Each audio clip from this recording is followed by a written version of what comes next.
On n'est pas là aussi uniquement pour critiquer ce qui est fait, ce qui est mis en place. C'est quand même très compliqué pour le gouvernement d'agir, de prendre des décisions face à une situation qui est quand même très mouvante, très incertaine. Compliqué de donner le sentiment que le gouvernement agit sans changer totalement de direction. Il y a des points de faiblesse, d'échec qu'on a caractérisés qui sont là. Après, c'est vrai que la difficulté, c'est comme tous les pays, et on n'est pas différent, c'est d'accompagner la mobilité, cette volatilité, ces changements de régime. Voilà. Aujourd'hui, ça va être difficile d'instaurer, par exemple, un confinement partiel, territorial. Ça n'a pas été souhaité depuis le début. Maintenant, ça peut être une innovation.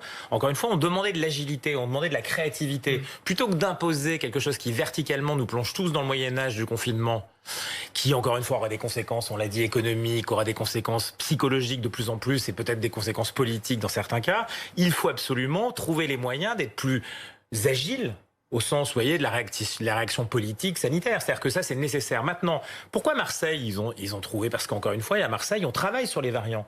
On n'est pas certain, d'ailleurs, que dans le pays, il n'y a pas d'autres souches de ce variant qui se dépasse, parce qu'on ne sait pas le faire en France. On ne sait pas le faire en France. À Marseille, ils savent le faire à l'Institut dont on parlait. Donc il faut faire très attention. C'est un moment particulier. Il s'est déplacé. Il est venu en France via Donc on est face à un contexte. Le politique doit en permanence nous informer. Il faut être beaucoup plus rapide là-dessus, en célérité et agile dans les mesures. Vous avez peut-être raison. Il faut éviter le national, ça c'est certain.